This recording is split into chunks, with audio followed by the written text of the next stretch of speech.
Трансляцыя мае пачацца. Вітаю вас, дарагія гледачы і тыя, хто знаходзіцца зараз на стрыме.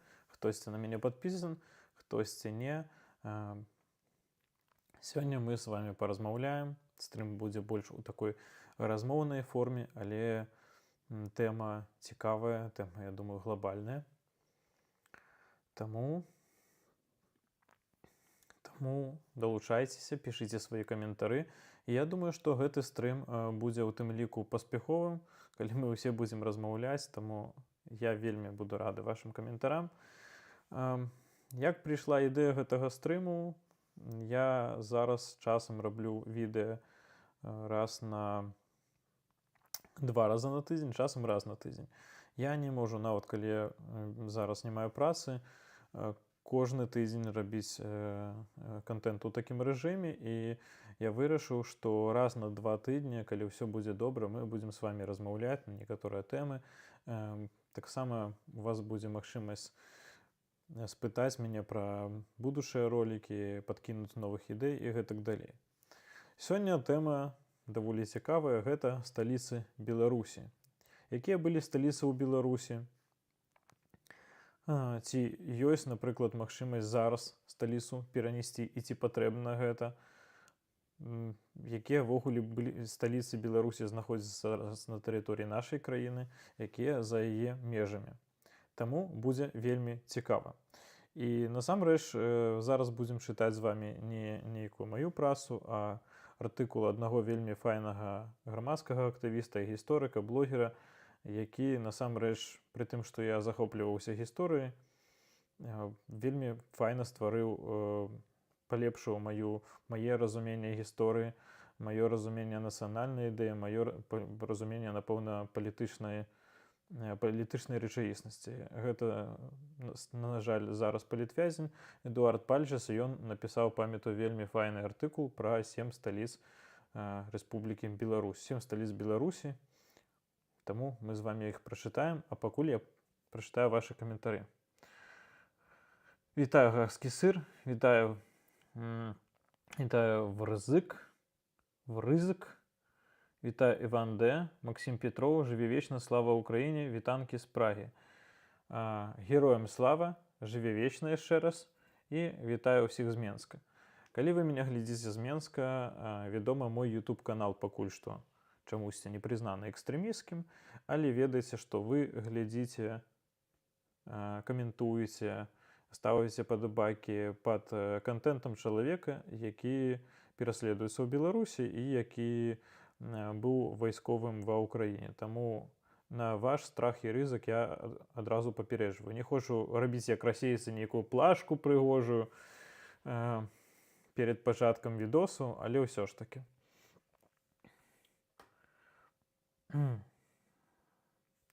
І пачнем з гарадоў, якія былі нашымі сталіцамі. Дарэчы, у артыкуле сайта 1863.com я вельмі раю вам яго чытаць. Усе артыкулы, якія там напісаны, насамрэч могуць дапамагчы вам лепей разумець нашу гісторыю. Спачатку, канешне ж, ідзе размова пра першую нашу сталіцу. Зараз вы будзеце яе бачыць на карце, на мапе. І ўжо далей будзем абмяркоўваць, чаму Полацак быў нашай першай сталіцай, і ён з'яўляецца такой стартам нашай дзяржаўнасці беларускай.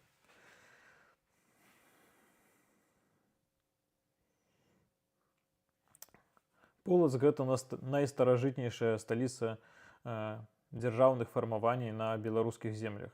Першае ўзгадванне о горадзе сустракалася ў повесці временных лет, не ведаю, як гэта перакладаецца, і ёсць дата 862 год нашай эры. Калі князь Рюрік раздаваў гарады сваім падлеглым военачальнікам. Археалагічныя раскопкі сведчаць аб тым, што горад існаваў і быў заселены як мінімум на 70-80 гадоў раней. Увогуле ёсць розныя методыкі разумення, колькі гораду гадоў. Ёсць такая навуковая, напрыклад, як першае ўзгадыванне ў пісьмовых крыніцах. Лічу, што гэта не самае дакладнае разуменне, колькі гораду гадоў. Ёсць яшчэ археалагічны спосаб таксама пацвердзіць, які прыкладны ўзрост у горада. Там няма такой дакладнасці па канкрэтных датах ці гадах, але ўсё ж такі. Ёсць яшчэ трэці такі, ведаеце, спрэчны спосаб гэта зрабіць. Вельмі часта ім карыстуюцца расейцы. Гэта нейкае заснаванне горада. Самае цікавае, што часцей за ўсё на гэтым месцы ўжо існавалі паселішчы, ці нават быў горад, але калі, напрыклад, Расія акупоўвала тую ж Адэсу, яны вырашылі яе перааснаваць, перазацвердзіць. І гэта, вядома, робіцца дзеля таго, каб у людзей фармавалася такое меркаванне, што ледзь нічога не было на гэтай зямлі да Расіі. Але некаторыя гарады рэальна зацверджваюцца, таму што не ўсім гарадам тысячы ці сотні гадоў. Некаторыя пабудаваны адносна нядаўна. І чаму у месцы сталіцы я пазначыў 2 зорачкі сталічных на полацакі, я вам у канцы стрыма распавяду. Вітаю з Батумі, вітаю, Грыша. Вельмі мне цікава, можа, адпішысь наконт Батумі, таму што я так разумею, што там урбаністычнае пераўтварэнне вельмі вялікае, і якія ў сябе з гэтага думкі. Нас глядзіць ужо 16 чалавек. Я вельмі рады вас всех бачыць. Вітаю вас на маім канале. Глядзіце, я напісаў, што гэты стрым з'яўляецца першым стрымам пасля аднаўлення канала ў 2024 году. Гэта не так. У меня трохі кароткая памяць. Насамрэч, папярэдні стрым быў менавіта таксама пра сталіцы, але я там распавядаў пра сталіцу, якую зрабілі з нуля, і вырашылі пабудаваць фактычна па інструкцыі, па генеральнаму плану за 5 гадоў. Пяцігодка за 4 гады, прыкладна так. Калі вам вельмі цікава, можаце пасля гэтага стрыма пераглядзець. Я там распавядаў пра такія архітэктурна-будаўнічыя эксперыменты не вельмі ўдалыя з сталіцамі. Таму welcome. Вітаю, мой любімы урбаніст. Ого, цікава. Хаця я здагадваюсь, што за чалавек гэта піша, напэўна. Вітаю, Менск.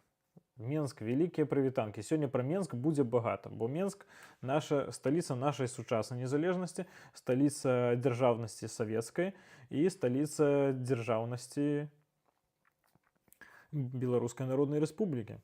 Таму мы пра гэта паразмаўляем.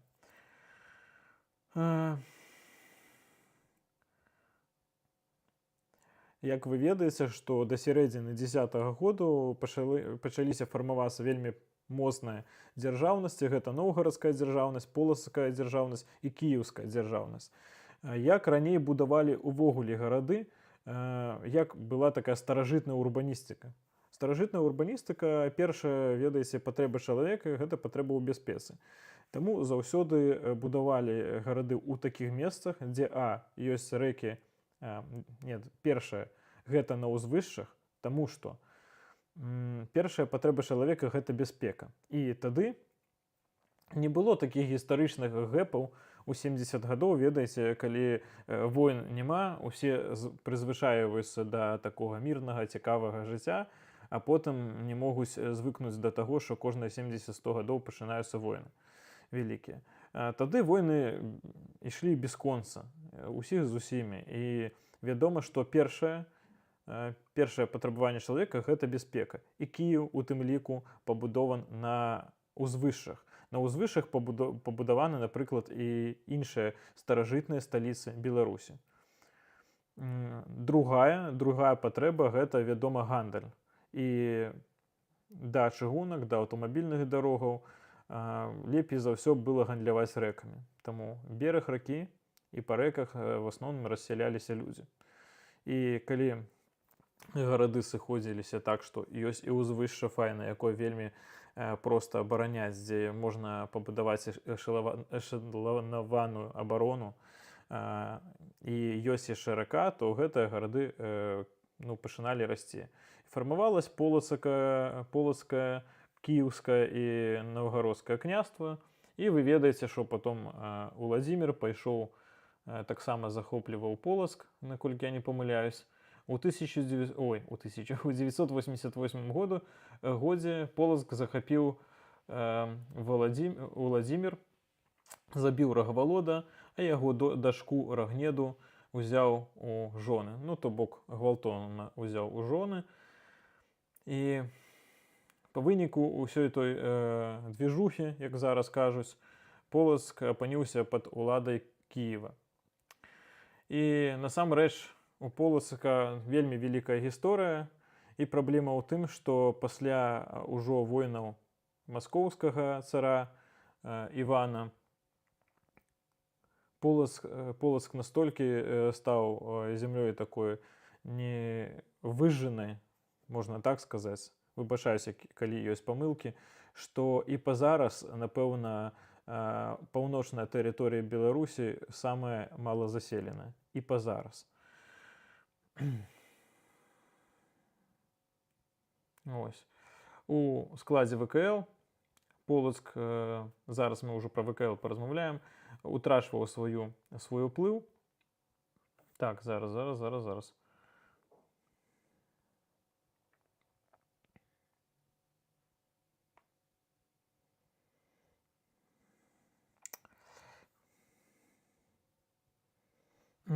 Прывітанне, сябры, памятайце пра падабайкі. Дзякуй вялікі, Рутherford. Даб'ем да 4,6к падпісантаў. Амаль дабілі. Насамрэч, калі будуць так часта выпускацца ролікі і будзе магчымасць, то нас хутка будзе 5000.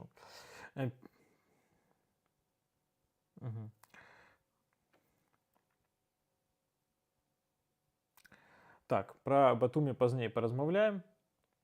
І сапраўднай катастрофай для Полацка стаў 1563 год, калі войскі Івана, так званага Грознага, захапілі горад, і ўсіх жыхароў, уключая старыкоў, жанчын і дзяцей, якія адмовіліся прыняць маскоўскую веру, будзем па-ютубнаму казаць, знішчылі ці патапілі ў раке Дзвіна. Вы бачыце гэтую раку. Праз гэтую раку праходзіў старажытны гандлёвы шлях з варяг у грэкі. Ён праходзіў таксама і праз Кіеў, праз маю родную Рэчысу, і фактычна быў аднім з галоўных гандлёвых шляхоў, калі не Еўропы, то ўсходняй Еўропы дакладна. І нават з таго часу Полацак ён не стаў такім вялікім горадам, нават падчас самакіравання, падчас Вялікага княўства літоўскага, падчас розных эканамічных бумаў, ён не дагнаў свой веліч, менавіта праз тое, што тады адбыўся акт, калі я скажу слова генацыд, вядома, будзе мала праглядаў, акт генацыда. Так, тады гэта было больш распаўсюджана, але мы гэта не маем забываць. У канцы роліка я распавяду, чаму тут, у канцы стрыма я распавяду, чаму тут два Полацка, і не таму, што ёсць Новополацк. Таму што Новополацк не з'яўляецца сталіцай Беларусі ні ў якой гісторыі. Вядома, наступная сталіца беларускіх дзяржаўнасцяў, і, прабачце, я забыў паставіць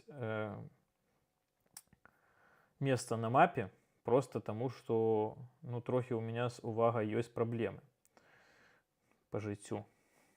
Спадзяюся, што я правільна. Не, гэта, напэўна, Баранавічы. Беларускі гарадок. Прабачце, зараз.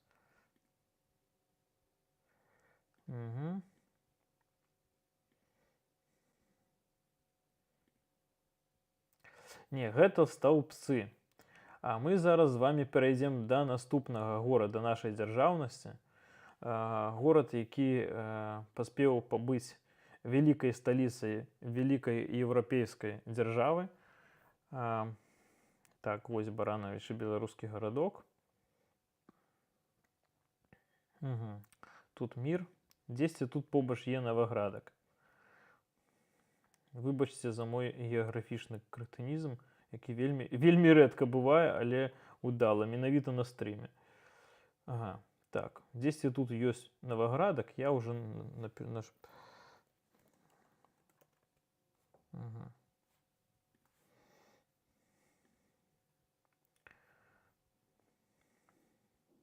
Вось, ён трошки глыбей.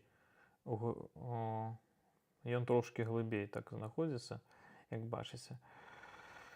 Ось, гэта месца Новоградак. І як бачыце, нават зараз на мапе можна пабачыць і ў жыцці рэшткі таго горада. Яшчэ раз нагадваю наконт бяспекі, то бок старажытным жыхарам гараду галоўнае было абараніцца ад захопнікаў. І гарады гэта выглядалі не такімі вялікімі. Ну вось на нейкай узвышшы стаіць крэпасць. Але насамрэч гэта крэпасці зазвычай абрасталі вялікімі паселішчамі, і ў выпадку, калі ворагі ўжо падышлі блізка да горада, усе проста эвакуяваліся. І вельмі часта, калі вы бачыце малюнкі старажытных гарадоў, часцей за ўсё гэта малюнкі менавіта крэпасцяў, і гэта такія укрыцця горада, дзе знаходзіцца не толькі ўлада, але і туды эвакуююцца жыхары. Гэта такое метро і падземныя камунікацыі нашага часу, таму што зараз у такіх велічэзных гарадах, сталіцах там імперыі ці не імперыі, вельмі часта метро будуецца з падвойным прызначэннем дзяржаўным. Ось тады гэта былі крэпасці. Менавіта так. Баранавіч ніжэй. Ён на захадзе, Гарадзенская вобласць. Так, я заўсёды памятаў, што дзесьці недалёка ад Міра і Несвежа, але дзякую, што вы мне паведомілі. Чаму Баранавічы зрабілі сталіцай ВКЛ? Ну, это вельмі лагічна, таму што Вялікага княўства літоўскага мы ёсць таксама такімі ж нашчадкамі Вялікага княўства літоўскага, як і літоўцы, власна, вы все гэта ведаеце. Ніхто на гэтым стрыме не будзе зараз апярэчваць нейкія суверэнныя там межы краін, таму што ввогуле гэта каштоўнасць, якую не трэба парушваць. Але на той момант Вялікае княства літоўскае яно сустракала пагрозу як з усхода, то бок з маскоўскага княства, ад тых, хто нападае з усходу, там і Арда удзельнічала, так і з захаду.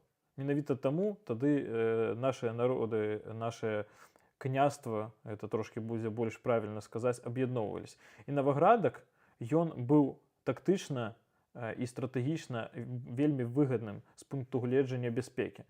Каб дайсці да гэтага Новоградку, трэба было вельмі вялікія зрабіць заваяванне.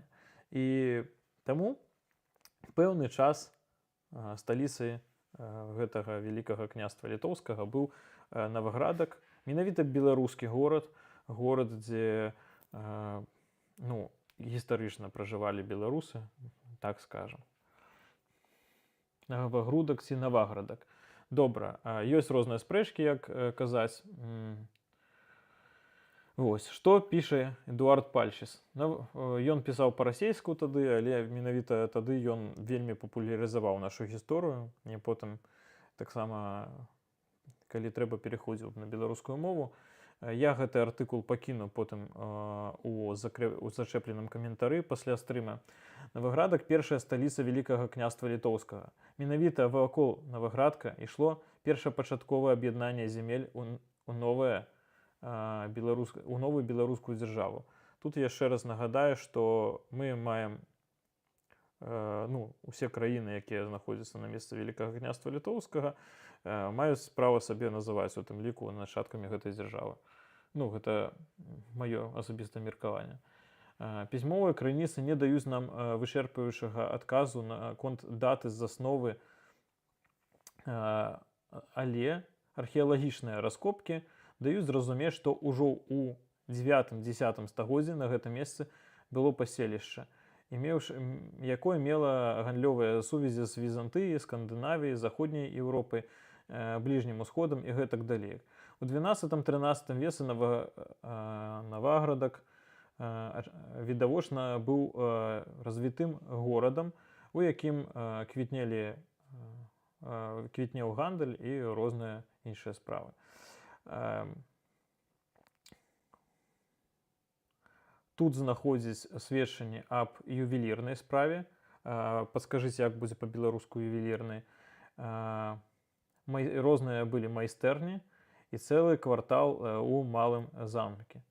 Таксама у Наваградкі актыўна займаліся резьбой па дрэву, касці, апрацоўкай камня. Тут знаходзілася адзіная у ўсходняй Еўропе на той момант алхімічная лабараторыя. То бок гэта быў такі вельмі моцны горад, сапраўдная сталіца. Сапраўдная сталіца.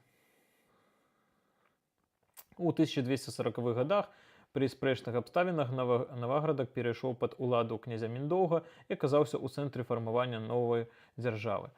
Пазней Міндоўг прыняў каталіцтва і ў 1953 годзе быў караванаван у Наваградку, як у сталіцы сваёй дзяржаве.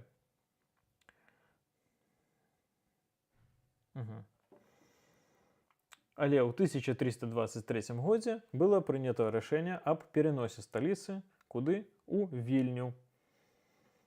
І зараз мы яшчэ паразмаўляем наконт цікавай сталіцы, таксама той дзяржаўнасці, якая мае дачыненне да Беларусі, гэта Вільня. Прывітанне з мастоў.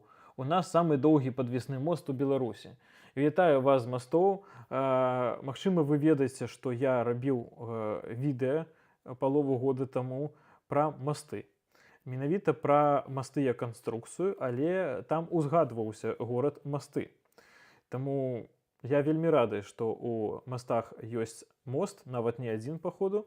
Там ёсць яшчэ і дарожны. І распавядзіце мне, будь ласка, сябры з мастоў, ці аднавілі, ці адчынілі ўжо падвесны мост, і ці лепей ён стаў за папярэднюю не адноўленую версію. Юбілерны. Цікава.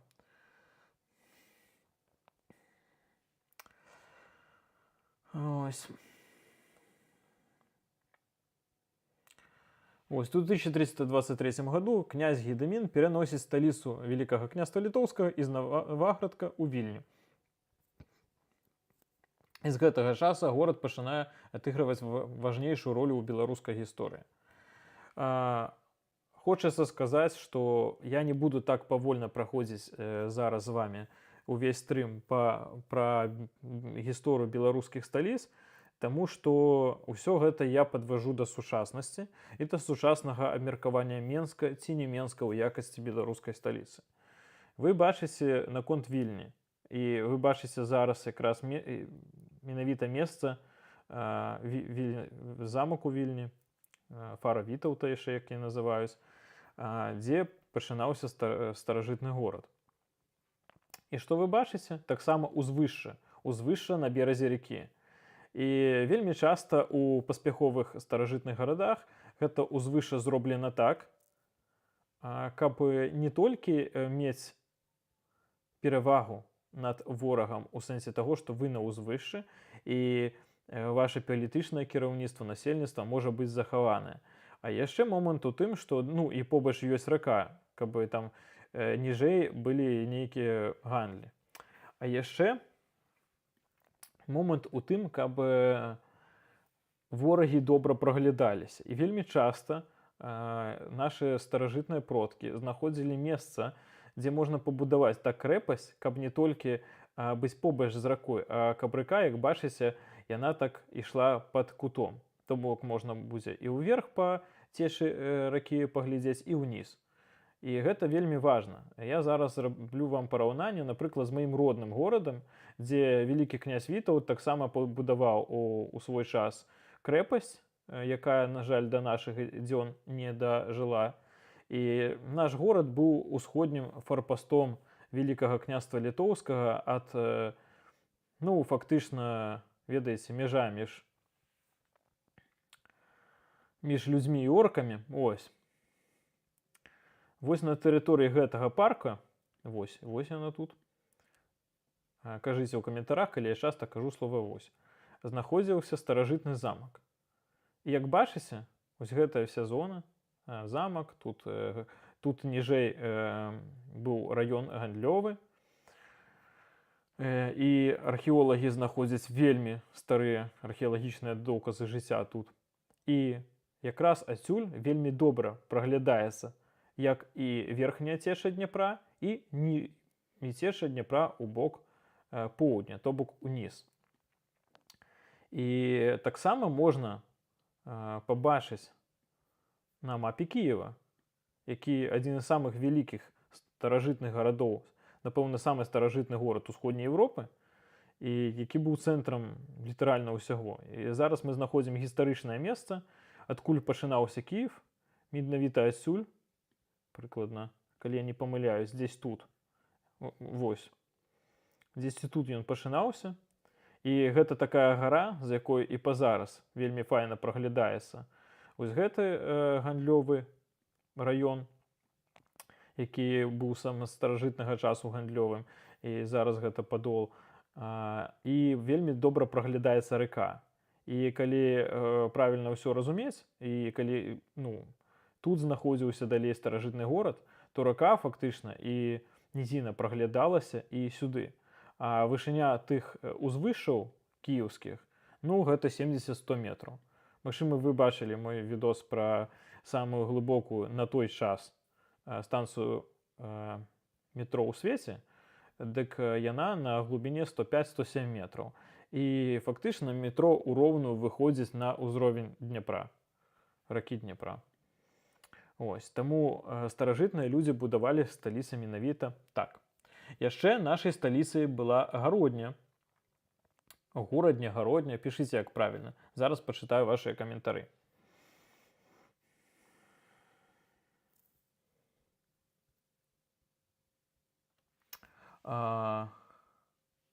Привет из Мозыря. Нікіта Беларусаў. Вітаю вас, вітаю Мазыр. Мазыр адзін з самых прыгажэйшых гарадоў Беларусі, на мою думку. Гэта горад, у які мне заўсёды хацела з'ехаць, і у меня нават ёсць відэа адной з апошніх на дадзены гістарычны перыяд відосаў пра гарады Беларусі, якія здымаў я асабіста. І па нейкаму цікаваму такому моманту абставін гэта самы папулярны відос на маім канале. Зараз першыя некалькі дзён зазвычай відэа папулярнае, якое я зрабіў, і потым, калі я тыдзень не раблю відэа, то папулярнасць абганяе гэты ролик з Мазыра 2020 года, ён дзесьці ўжо там 40 ці 50 тысяч праглядаў знайшоў. Зараз мы з вами паразмаўляем пра Гародню, горадню, і вы бачыце, што таксама ёсць замкі, узвышша і згіб ракі. Таксама, конечно, не такі вялікі, але ўсё ж такі. Горадня, у адрозненне ад Наваградка ці Вільні, ніколі не была фармальна сталіцай. Быў час, калі сур'ёзна прэтэндаваў на гэты статус, па факту з'яўляючыся цэнтрам палітычнай жизни Великага княства Літоўскага. Датай заснавання горада лічыцца 1128 год, менавіта пад гэтым годам у іпасіўскай летапісы узгадваецца Горадзін, цэнтр горадэнскага княства. У другой палавіне 14 стагоддзя горад перайшоў пад уладу великага князя Вітаўта, і тот зрабіў горад сваёй другой пасля трокаў сталіцы. І тут написано, што гарадзенская хорыв Харугва удзельнічала ў Грундвальскай бітве. Менавіта і рэчыцкая Харугва удзельнічала ў Грундвальскай бітве, і менавіта за майму роднаму гораду за гэты гонар быў нададзены герб пагоня. Адкрыццё моста 28 сакавіка. У гэты дзень, 1972 годзе, адкрылі яго першы варыянт, які як дугой вісеў. Потым у 90-х аднавілі. Масты такі ж самы, але як старыя, але лепей. Калі не памыляюся, будзе падсветка. Так, вядома, я не жыву зараз у Беларусі ўжо некалькі гадоў, таму, калі вам гэта цікава, я ўжо даўно не жыву у Беларусі. з 2020 года прыкладна.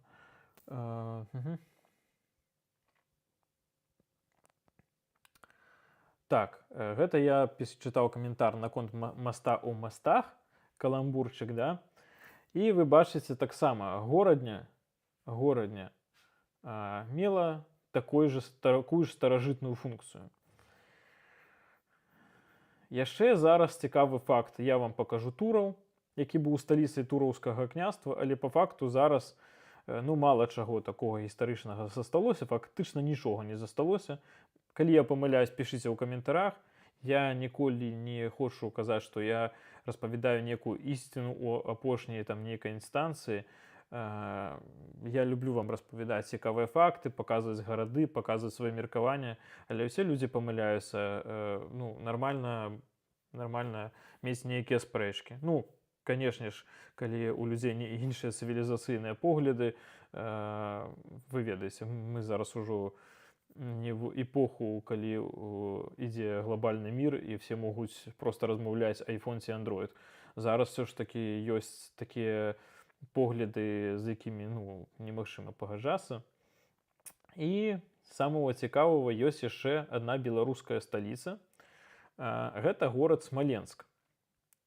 Горад Смаленск, напэўна, адзін з самых стратэгічных гарадоў у гісторыі Усходняй Европы, скажу так. Гэта першы буйны горад на цешы рачкі Дняпро.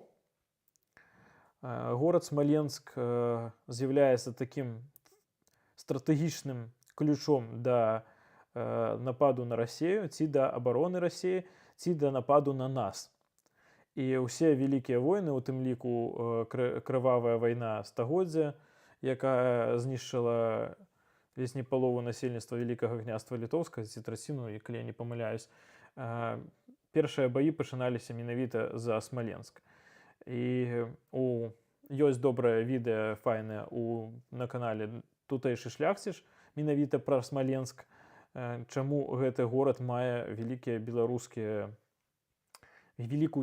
гісторыю. Яшчэ раз нагадваю, я не заклікаю да зменаў афіцыйных меж, таму што я вельмі паважаю той свет, які будаваўся пасля Другой сусветнай вайны, дзе межы лічыліся непарушнымі. Вы самі ведаеце, хто зараз парушае гэты свет. І ось у гэтым будынку была абвешчана Беларуская савецкая сацыялістычная рэспубліка. І сталіцай Смаленск быў літаральна некалькі дзён. Што можна сказаць, дарэчы, таксама тут вельмі часта будаваліся розныя крэпасці на берагу ракі і ўсё гэта. Але даволі лагічна, што Смаленск у той момант на пачатку 20-го стагоддзя лічыўся беларускім, таму што тады упала расійская імперыя, і ўсе абсалютна перапісы нават у расійскай імперыі паказвалі, што пераважна насельніцтва Смаленшчыны было беларускамоўным. І нават зараз вельмі часта у Смаленшчыне і Браншчыне можна чуць беларускамоўныя гаворкі ледзь не часцей, чым у Беларусі. Таму што у нас ідзе русіфікацыя зверху, а там на гэта не так, магчыма, звяртаюць увагі, бо не хвалююся, напэўна. І таму 5 дзён Смаленск быў сталіцай БССР.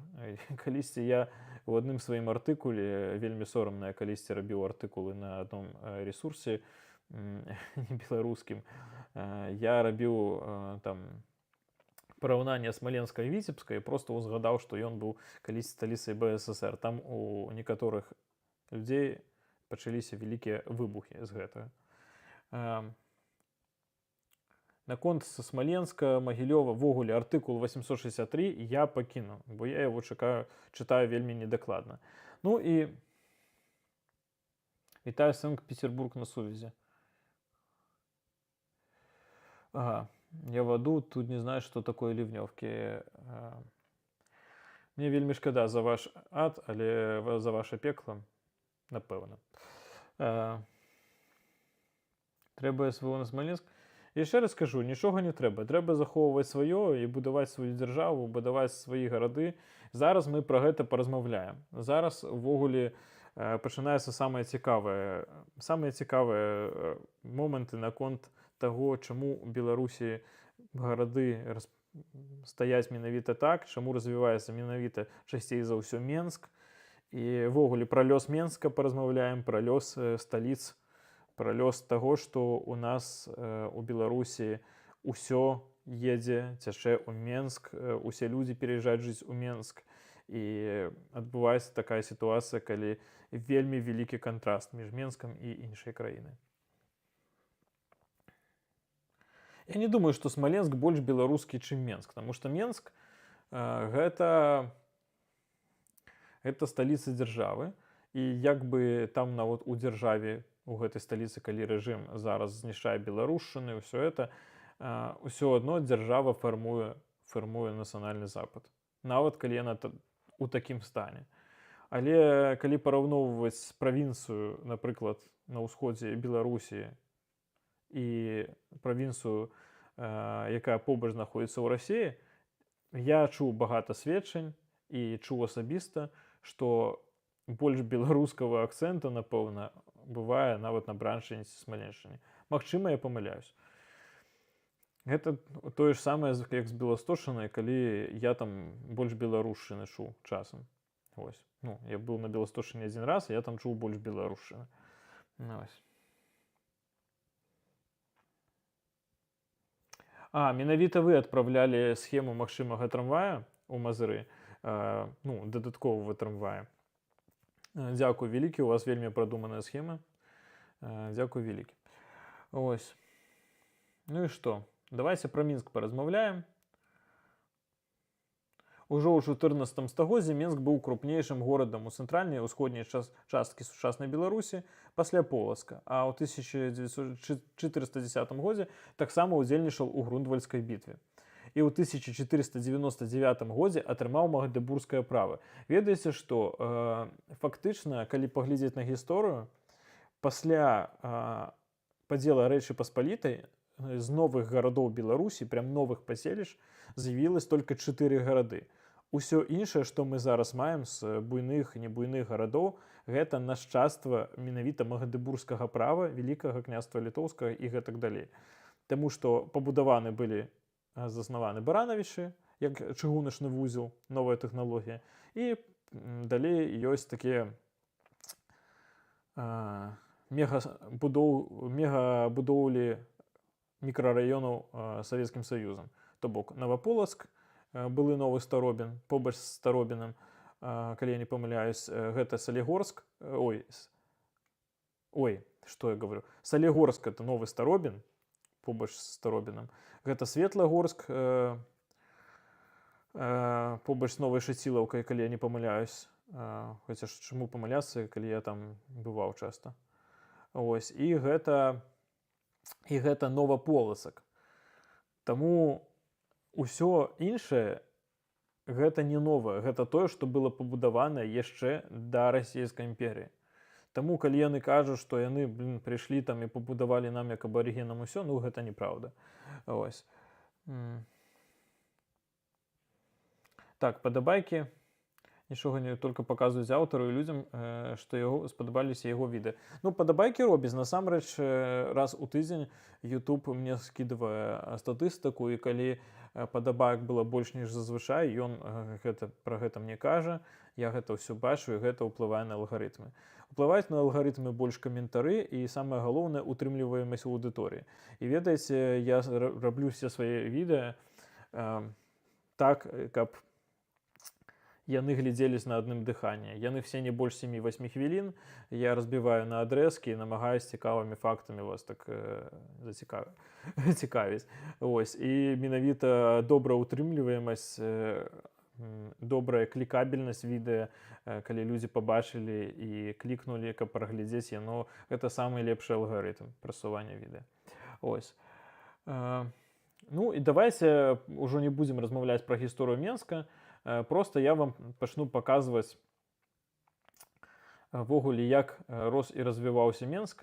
На жаль, вось той Менск, які узгадваўся ў бітве, у першым летапісным узгадванні, ён знаходзіўся трошкі бліжэй да Заслаўля. Заславль, наколькі я ведаю, старажытнейшы за Менск. А ось месца, дзе была бітва на Немізе, дзе першае ўзгадванне, і месца гарадзішча потым, гэта ось тут. Ось гэты будыначак. Не ведаю, якога он прызначэння. Неміга даволі такі жывы раён, дзе ўсе тусяць, гуляюць, але чамусьці савецкая ўлада гэта замчышча, гэта холм, гару, на якім быў пабудаваны старажытны горад, зрэзала. У меня пра падобнае злачынства ёсць відос. Адзінае, што мы зараз можам пабачыць, напэўна, гэта вось такія, магчыма, вось гэта і ёсць нейкая такая умоўная адсылка к старажытнаму будынку, які тут быў, рэлігійнаму. Ось. І прыходзім у 19 стагоддзе, калі Мінск ужо быў буйным горадам, і на канцы 19-го, на пачатку 20-го стагоддзя ўжо пачынаецца разуменне, што гэта будзе сталіца у будучым незалежнай Беларусі. Чаму менавіта так? Таму што ўжо тады быў развіты чыгуначны транспарт, ужо тады быў развіта іншая лагістыка, і рэкі ўжо не гралі такой вялікай ролі ў фармаванні эканамічных цэнтраў, як было раней. Раней гарады будавалі пераважна на рэках. Так, у Менску ёсць Віслаж, але прабачце, гэта не суднаходная рака, таму неяк так. І першыя такія планы Менска былі больш квартальнымі. Зараз я вам пакажу, як пачынаўся Менск. Так. Зараз я вам пакажу адзін з першых планаў Менска. Ось.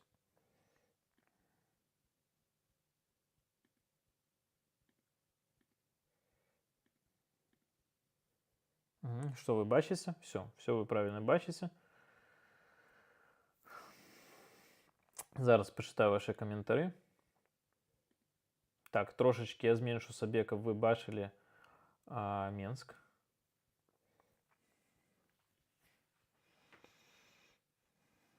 Дзякуй за якасны і цікавы кантэнт, заўсёды з задавальненнем гляджу новыя відэа. Дзякуй вам вялікі, стрымы будуць таксама часцей, і я буду больш адказна да іх падыходзіць, таму што зараз такая імправізацыя больш, а надалей я буду лепей да іх гатавацца, лепей выстаўляць кадр і ўсё іншае. Пішыце свой фідбэк. Сумна, што пра Брэст вельмі мала ў вас відэа, а там праспект Шэрава так і просіць калейку. Так, у Брэст так і просіцца пад трамвай. Вось сур'ёзна. Брэст ввогуле, гэта Берасце, гэта месца, дзе можна было б зрабіць вельмі файную транспартную сістэму. Насамрэч пра Брэст я казаў у відэа пра знішчэнне старажытнага Брэста, пра знішчэнне культуры, і трошкі ўзгадывала схема тралейбуса ў Берасце. Просто я вам скажу так, я зараз намагаюся распавядаць больш пра гарады, у якіх у мяне ёсць веды і кампетэнцыя, у якіх я больш шукаў розныя моманты, дзе я быў, а ў Берасці я не быў. Вось. І калі, напрыклад, з'явяцца людзі, які мне дапаможуць з фактамі пра Берасце, з рознымі даследаваннямі, то я буду вельмі рады. Калі чалавеку гэта бяспечна, нават у відэа за гэта падзяшу, таму што у мяне пра Берасце мала інфармацыі. Маёй асабістай, якой я калісьці шукаў, ведаеце, бо я цікавлюсь праектамі, цікавлюсь усёй гэтай тэмай канала з дзяцінства, розныя выпісваў часопісы. Ось, а Берасце заўсёды неяк бокам абыходзіла на маё жыццё, бо я з Гомельшчыны ездзіў у Менск часта, і ў ўсходняй частцы Беларусі я быў набагата больш, ніж у заходняй. Так. Так, і вы бачыце зараз адзін з першых планаў Менску. Зараз я адкрыю гэту. І тут можна пабачыць, што Расійская імперыя яшчэ тады намагалася паяднаць старажытную частку горада з рэгулярнай квартальнай забудовай. Пры ўсёй маёй русафобіі. Канешне ж, не Расія гэта прыдумала, Але адно з таго добрага, што з'явілася ў нашых гарадах, гэта рэгулярная квартальная забудова. З'явілася на Ўрэшчыцы, з'явілася на часткова ў Гомлі, з'явілася, потым з'яўлялася ў Менску, в іншых гарадах. І, ў прынцыпе, яны гэта не прыдумалі, в прынцыпе, гэта было багата дзе, і далей пасля, напэўна, напрыклад, і пасля вайны фармавалась такая квартальная канцэпцыя. Я магу патлумачыць, чаму кварталы гэта файна, можна зрабіць асобнае відэа, але далей зараз я вам пакажу, што сталася з Менскам.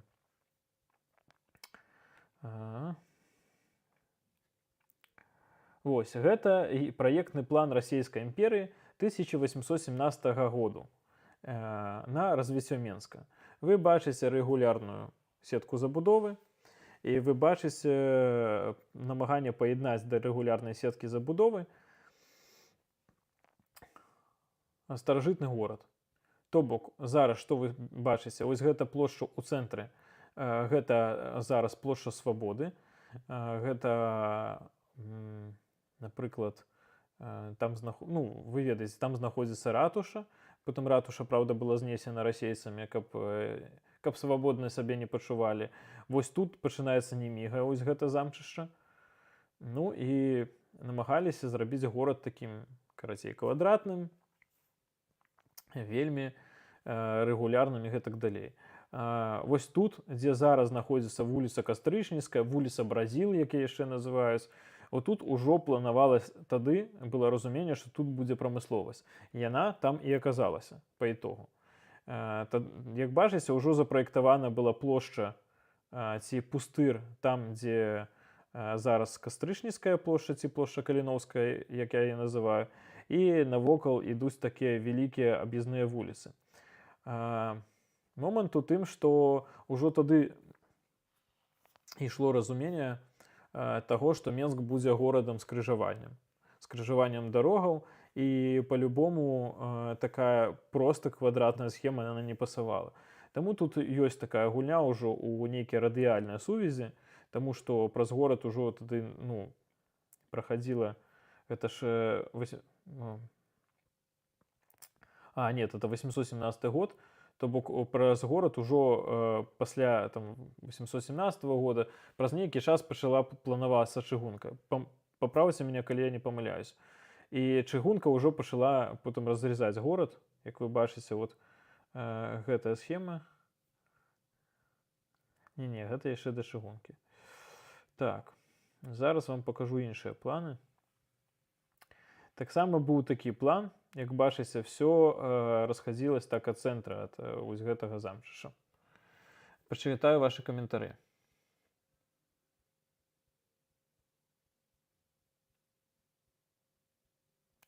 А нельга паставіць белмову ў макбуку? Дзякуй за файнае запытанне. Калі вы мне дапаможаце з гэтым, то я буду вельмі ўдзячны, таму што у мяне клавіатура тут ёсць беларуская, але я ў наладах беларускую мову не знайшоў, наколькі я разумею. Так, зараз я пахажу з вами па генпланам розным. Я шукаў багата чаго рознага. Ось. Прабачце, у мяне трошкі ёсць такі гэп, я прапусціў пачатак 20-го стагоддзя і до перадваеннага стана. Зараз я вам пакажу план Менска перад уторгненнем нямецкіх войскаў у Савецкі Саюз. Так, калі я не памыляюсь, я дакладна... Ось ён. То бок тут горадабудаўнікі, гэта вельмі рэдкі план, тут ужо горадабудаўнікі разумелі, што Менск будзе радыяльна-колавы. Радыяльная колавая схема, яна дапамагае, моўна, такім гарадам скрыжаванням, куды ўсё сцікаецца, з аднаго боку зрабіць колавыя сувязі, з іншага радыяльныя. І гэтыя схемы дазваляюць даволі вялікую колькасць насельніцтва рассяліць кампактна. Часцей за ўсё радыяльна-колавым схемам замінаюць там рэкі, горы і гэтак далей, і такія гарады з такімі перашкодамі не маюць такіх схемаў. А вось Масква, Менск, якія маюць такія рэкі адносна маштабна невялікія, ну, мелі такую схему. Як бачыце, ўжо Камсамольскае возера, якое амаль перад уторгненнем было адчынена, запраектавана. Вось тут на месцы сучаснага дома ўрада, ці як он там зараз называецца, цэнтральнай выбарчай камісіі, планавалася, што будзе такая плошча, якая будзе перацякаць у вакзал, і ўжо намалёваны асноўныя магістралі. Адзінае, што вось тут хацелі такія две паралельных вуліцы на месцы замчыша старага горада. То бок ужо ўлада камуністаў, яны вырашылі, як пелі ў сваіх песнях, зруйнаваць стары свет і пабудаваць новы. І ўжо тады ішла праца над новымі акцэнтамі Менску. То бок тут ёсць ужо оперны тэатр, ужо прадумваецца праспект сучаснай незалежнасці і гэтак далей. Але у чым плюс гэтага генплану даваеннага, што ён ўсё адно у гэту колавую схему паеднуюць кварталы. Чым ввогуле добрыя кварталы? Давайце з вамі пра гэта паразмаўляем. Смаленск быў таксама сталіцай Беларусі, як Белгарад калісьці сталіцай Украіны. Смаленск быў некалькі дзён сталіцай Беларусі. Я не ведаю, ці быў Белгарад сталіцай Украіны, ведаю, што Харкаў быў сталіцай савецкай Украіны. Менавіта савецкай той частцы, якая была ў момант яе пад саветамі. Але, ну, карацей так, на жаль, і нашаму народу, беларускаму і украінскаму, не пашчасціла знаходзіцца доўгі час гістарычны з часу распада Рэчы Паспалітай заўсёды між рознымі ўплывамі, на жаль. Што ў цябе на аватарцы? Зараз адкажу на гэта пытанне. І далей можна пабачыць яшчэ цікавы генеральны план, які рэдка дзе паказваюць. Я знайшоў яго і пакажу вам візію аўстрыйскіх мастакоў на наш горад, на нашу сталіцу. Вы можаце пабачыць гэта не такія от не вельмі, напэўна, не звязаныя з нашай, хаця беларуская мова трохі з нямецкай звязана, але ўсё ж такі надпісы. Вось такі быў план у нацысцкіх акупантаў на наш Менск. То бок яны, як ні странна, падчас акупацыі вырашылі таксама падумаць, як потым будзе выглядаць горад. Цікава, што тут паеднана з аднаго боку і радыяльна-колавая сістэма, тут паеднана рэгулярныя вуліцы, але ўжо прадуманы такія, ведаеце, транспартныя шляхі. Тут прадумана ўсё ж такі такое больш паяднанне рэгулярных вуліц для горада з рэльефам. То есть такія гнутыя лініі, яны часцей за ўсё выкарыстоўваюцца ў гарадах з рэльефам. А Менск, напэўна, пасля Мазыра адзін з самых рэльефных гарадоў Беларусі, скажем так. Яны тут запраектавалі свае акцэнты. Таксама была такая ідэя гуляць у водна-зялёны дыяметр, як бачыце. Ну і увесь трафік вынасіўся на сучасную вуліцу Неміга. Яны, як бачыце, таксама не пакідалі нам гістарычны цэнтр, у іх былі свае планы. Наша ідэнтычнасць ім нафіг не была патрэбная, вядома. І яны вось так от проста вялікую шашу пракладалі з раёну Менск-свету сучаснага у бок Камароўкі туды. Да. Тут велічэзна нейкія хацелі, напэўна, таксама плошчу пад пусткі пад парады. Такая же таталітарная дзяржава, толькі з іншым сімвалам.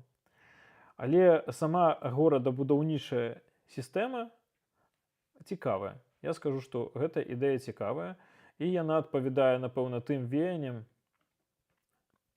якія былі горадабудаўнічыя ў той час. Добрый вечар. Ці будзе захаваны стрым? Вельмі цікава расказваеш пра горадабудаўніцтва не горш, чым ва універсітэтах. Я не скажу, што не горш, чым ва універсітэтах. Я скажу, што гэта вельмі паверхнасна. Я не праводзіў даследаванні перад стрымам. Бачыце, тут нават ёсць нейкі план закос пад кола. То бок потым у нас трохі пазней з'явілася другое транспартнае кола, якое праходзіць ось прыкладна ось тут. Ось тут прыкладна мяжа аэрадрома, аэрапорта Мінска першага і другога транспартнага кола. Яны нацысты зрабілі так, яны не планавалі першае транспартнае кола, ну тут трошачкі ёсць такія все адно полуколам, але дзесьці у месцы, вось тут пересекаецца, дзе зараз Кавальская слабада, станцыя метро, далей тут, дзе, боже, я забыў, як эта вуліца называецца, дзе велазавод і дзе Казлова, вось такое яны трошкі усярэдненае транспартнае кола немцы хацелі запраектаваць у Менску. Вось, я яшчэ раз скажу, што універсітэты выкладаюць лепей. Я меў гонар паўгады гатавацца да ўступу ў рэальным універсітэце архітэктурным, і скажу, што тыя веды, якія нам надаюць, яны вельмі файныя. Я ўсё жыццё самаадукоўваўся, але не хочу казаць, што не хочу падтрымліваць такія тэзісы, што ва ўніверах горш, ніж в блогах распавядаюць, але дзякую, конечно, стрымы і відосы будуць. Так. Пра паўгода тут мог дапамагаць па Брэсту, але, на жаль, быў вымушаны пакінуць краіну. Я таксама пакінуў краіну, нічога. Гэта ўсё часова, так бы казаць. Гісторыя Беларусі вечная, а некаторыя асабістасці часовыя. Што мой сцяг значыць? Так, добрый вечер. Так, зараз пачытаю ваши каментары.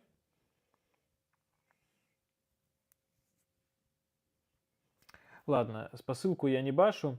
Далей переходзім да пасляваенных план адбудовы. Адбудовы Менску, пасляваенных планаў.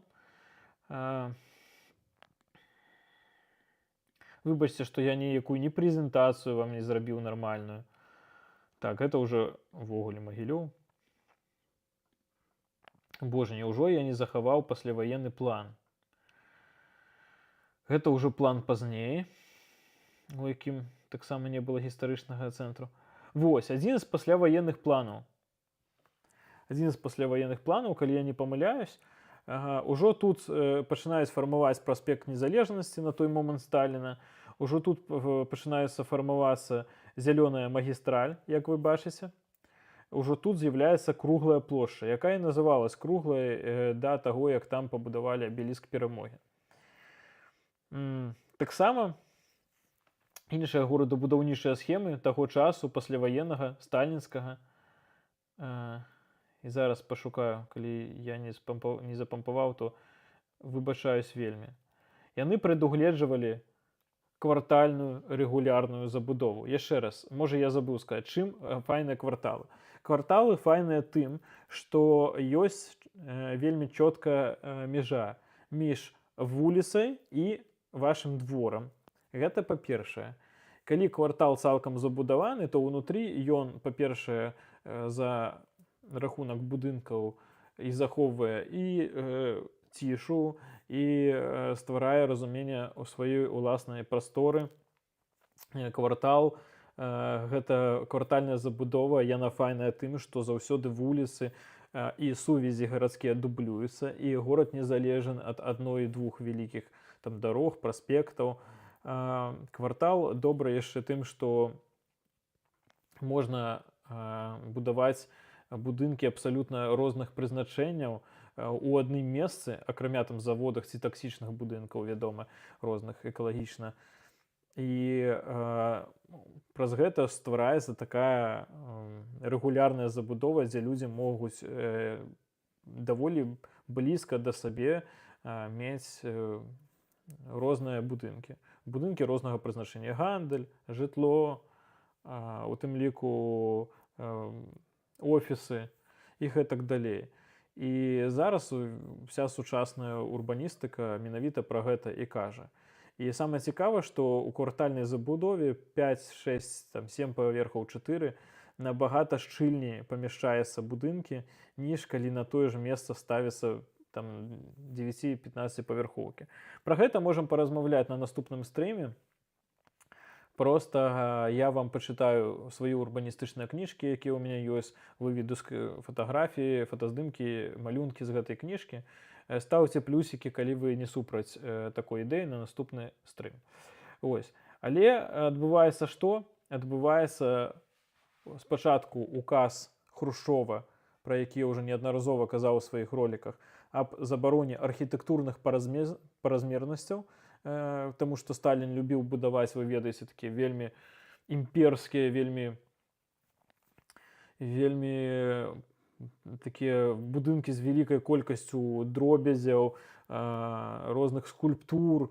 Вы бачыце гэта па браме Менска, напрыклад. Вельмі такія пампезныя імперскія будынкі будаваў. Прыйшоў Хрушчоў і сказаў: а нафіг нам ось вытрачаць грошы, давайце ўсё спрошчваць. Ну і на той момант скажам шчыра, што і Еўропа спрошчвалася ў будаўніцтве, таму што пасля Другой сусветнай вайны нікаму не хацелася траціць багата грашэй на такую пампезную архітэктуру, і у людзей яшчэ балела пасля першых імперскай сусветнай вайны, пасля Другой сусветнай трэба было хутчэй адбудоўваць, а тады быў такі мадэрнізм. І, як ведаеце, у савецкай владзе на той момант усё, што чулась, гіпербалізавалась на месцах. І тады ўвогуле пачалі будаваць настолькі простыя будынкі, што спачатку, дарэчы, 5павярховкі рабілі нейкімі кварталамі, а далей проста пачалі забудоўваць такімі доўгімі мурамі панельнымі. І што самае страшнае здарылася з гэтым? Не то, што ўсе гарады забудавалі аднолькавымі будынкамі. Гэта не страшна. Насамрэч, гэта тое, што упершыню пры гэтым мадэрнізме вырашылі зламаць кварталы. І пачалі будаваць не вуліцы з такімі, як бачыце тут, у раёне, канкрэтнымі сувязямі. Ось раён сталінскай забудовы, дзе чоткія сувязі ёсць, дзе 3 вуліцы дублююць адна адну, ёсць чётка, дзе знаходзіцца вуліца, а ёсць дзе ўнутраная частка. Да, конечно, большасць з этих кварталаў там КДБ займае, але ўсё ж таки. Так, я бачу 2 плюсіка. Ставце плюсик, калі вы хочаце ў наступным стрыме паслухаць кніжку пра архітэктуру, пра урбаністыку Яна Гейла, засноўніка ідэі новага урбанізма. У меня 2 яго кніжкі ёсць, і будуць вывадзіцца вам галоўныя тэзісы на экран, галоўныя малюнкі. А тут уже пачынаецца стварацца не вуліцы, а такія футурыстычныя мегакварталы з праездамі, якія будуць улівацца ў гарадскую шашу. Як бачыце, тут ужо ў плане няма гістарычнага цэнтра, верхняга горада, вялікія пустыры. І, як бачыце, Менск пачынае ператварацца з квартальнага горада на горад панельнага такого жытла, дзе вялікія мікрараёны. А мікрараёны гэта не так добра. Дзе ўнутры там ёсць дзіцячыя садочкі, як вы бачыце. Ось.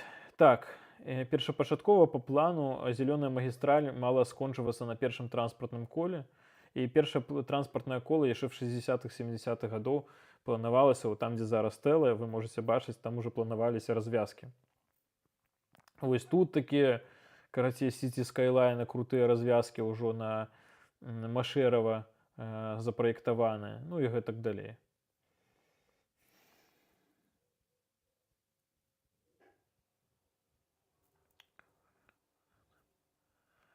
Так, аўтар, ну колькі ж можна гэта мяккае Ч і Р? Боже, слухайце, я калі зараз не чытаю вам тэкст, які я пішу, і потым вельмі добры чалавек правяряе, калі я размаўляю ў жывым жыцці, я маю захоўваць беларускую мову, Я, так як знаходжуся у Київській області і живу в Україні, кожен день поліпшаю свою розмову українською, я не змогу з вами розмовляти на ідеальній мові. Будуть помилки, відомо. А з другого моменту, ведаеце, калі пачынаюць наконт вымаўлення казаць некаторых літар, ці быў нейкі каментар там на гэтым канале тыдзень таму ці калі, што гучанне ў мяне нейкае расейскае, ну, блин, вось які я ёсць, выбачце.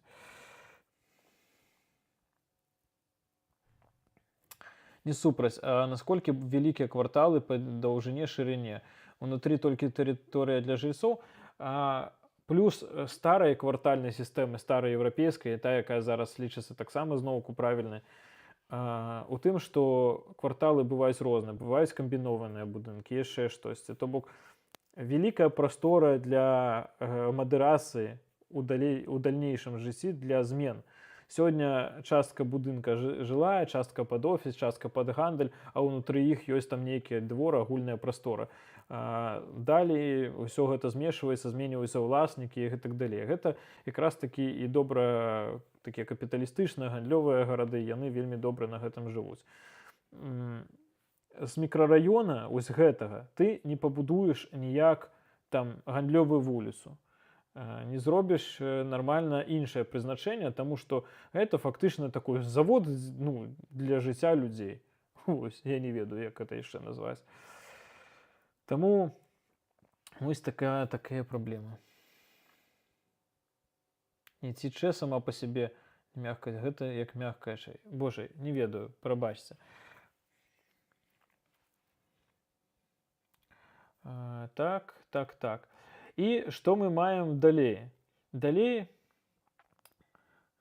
таксама пачалі думаць над горадабудаўнічым развіццём Менска. Былі такія ідэі, напрыклад, каб была не толькі колавая дарога, а каб былі такія две радыяльныя хуткасныя дарогі і цэнтральнае кола, якое вывазіла транзітны трафік, экспарт і імпарт, завазіліся розныя тавары і гэтак далей. Насамрэч, гэтыя ўсе схемы даволі умоўныя, таму што ў Савецкім Саюзе не было сапраўднай аўтамабілізацыі. Машыны, вы ведаеце, у якой колькасці на 1000 насельніцтва былі, і ўсе гэтыя планы, так, магчыма, нават таленавітыя былі горадабудаўнікі, багата савецкіх, насамрэч, распрацовак па Менску правільная, пры тым, што Савок я ненавіжу сам па сабе. Але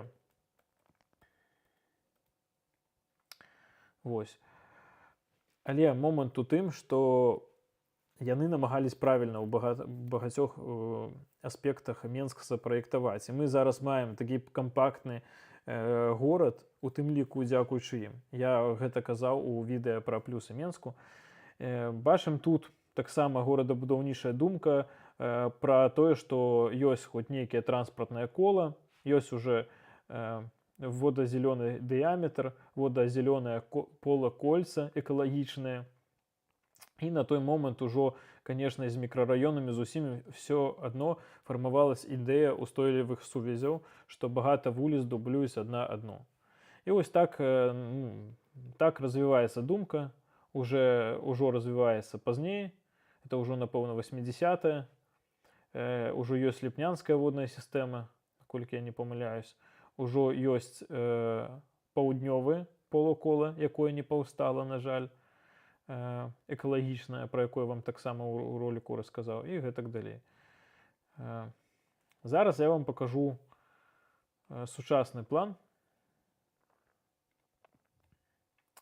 Дарэчы, ось гэта план савецкай сталіцы Магілёў. Я пра гэта рабіў ролік і прабачце, што забыў распавесці ў пачатку. Калісьці, калі парыжскаму падзелу нашу краіну акупавалі на две часткі, то бок палякі сабе забралі, расейцы /СССР забралі сабе палову, Менск дастаўся СССР, але ён быў прыфрантавым горадам. І, вядома было, што мірны час ненадоўга, і ці то СССР баяўся, што, магчыма, там пілсудскі нападзе, ці хтосьці там з палякаў, ці яны думалі, што ўжо іншыя будуць пагрозы. Яны хацелі мець сталіцу БССР у тылу. І ў той момант быў план резервнай копіі ў Менску, я пра гэта распавядаў. Чаму резервная копія? Таму што вельмі багата будынкаў у Магілёве, якія былі пабудаваны, былі фактычна копіямі ці такімі спісанымі з Менска. Вось гэта дом урада, зараз адміністрацыя прэзідэнта ў Менску точна такая ж, як хацелі пабудаваць в Магілёве. Вы ведаеце той ж самую копію дома ўраду Іосіфа Лангбарда, якую зрабіў Іосіф Лангбард у Магілёве, спраектаваў. І вось Сталінка ў Магілёве была запраектавана. Пра гэта ўсё ёсць маё відэа. І як бачыце, дарэчы, даваенны план Магілёва, пры ўсіх тых жахах, што там былі знесены ўсе царквы, уся гістарычная спадчына, ён быў квартальным. Ён быў з вялікай колькасцю вуліц, якія дублююць адна адну, з нармальнымі архітэктурнымі дамінантамі і гэтак далей. Я лічу, што генеральныя планы сталінскай эпохі лепей і ввогуле разуменне горада лепей, ніж калі пачалі рабіць мікрараёны. Гэта маё меркаванне пры ўсім тым, як я ненавіжу чырвоны рэжым, асабліва з сталінскіх часоў. Ось. І зараз ўжо паразмаўляем з вамі пра сучасны Менск. Вось гэта такой гіперплан Менску, не ведаю, ці это 15-й год, ці 11-й. Першы раз такую схему я бачыў у 2010 годзе у часопісе архітэктуры і будаўніцтва. Тады выйшаў генплан Менску новы, і нават у часопіс паклалі DVD-диск ці CD, я не помню, дзе былі все PDF, весь PDF генплан горада. Былі такія часы.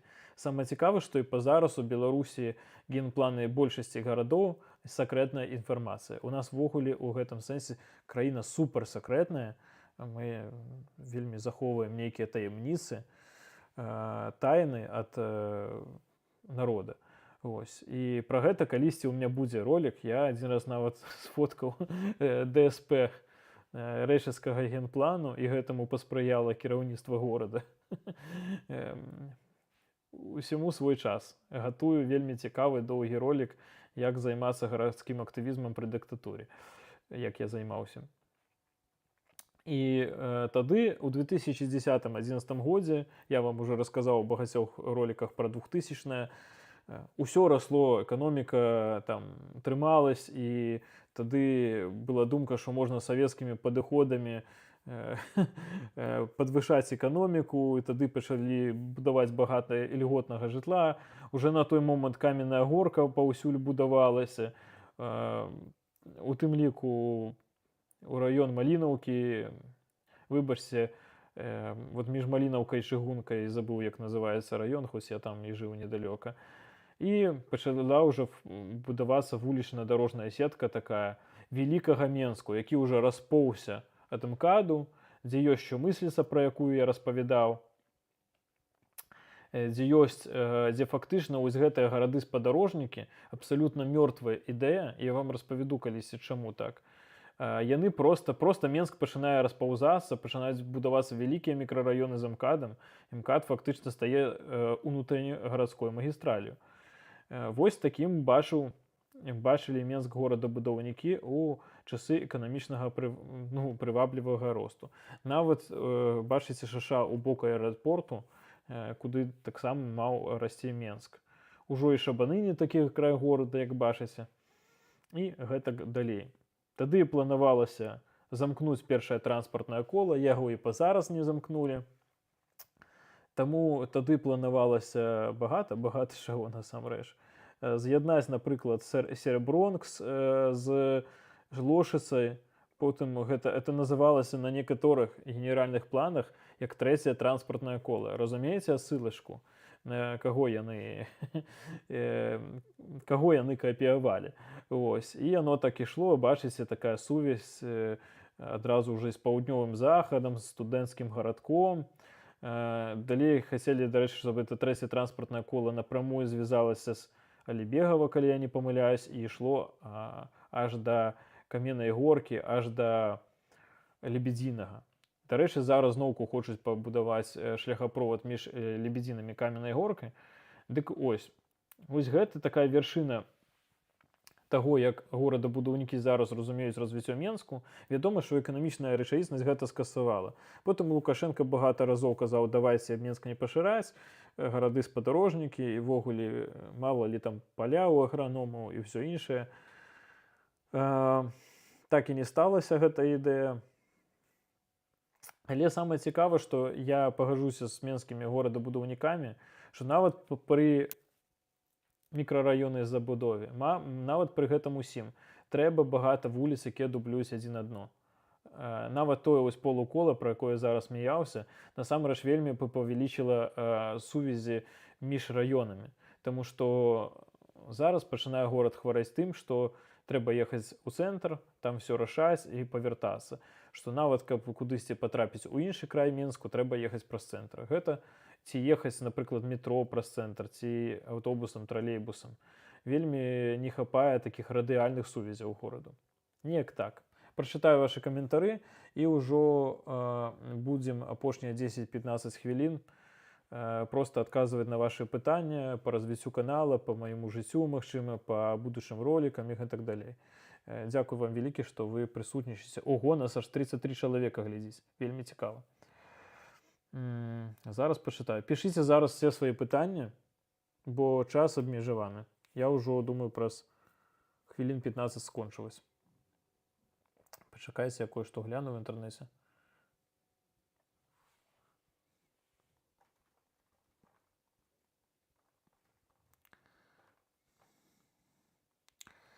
Так. Чаго вы прычапіліся да мовы, чалавек любіць Беларусь, гэта галоўнае. Правільна, што хочуць, каб мова была якаснейша. То бок мы маем ставіцца з павагай да мовы. Я таксама гэта лічу. Але з іншага боку, я сутыкаўся з такімі прышпіламі, калі там ты ж нешта сказаў, а побач з табой нейкія ледзь не спрэчкі, як бы ты маў сказаць, не маў сказаць. Людзі, якія пераходзяць на беларускую мову, яны маюць права на нейкі час, калі іх мова недасканалая. Я перайшоў у 20-м годзе, ну так што я ўжо вольна размаўляў на беларускай мове. Я да гэтага шоў і некалькі год. Але праз маю, напэўна, не зусім сканцэнтраваную ўвагу і зараз раблю багата памылак. Ну, канешне, галоўнае гэта любіць Беларусь. Я проста не ведаў прычыны, чаму ён так размаўляе. Цяпер буду больш цярпім. Ладно. А ты ў Беларусі... Так, гэта мяне пытаюць. Я ўжо казаў, што я за мяжой. У Беларусі да турмы засталася 2 дні. Ага, понятно. Жартую, не ў Беларусі. Так.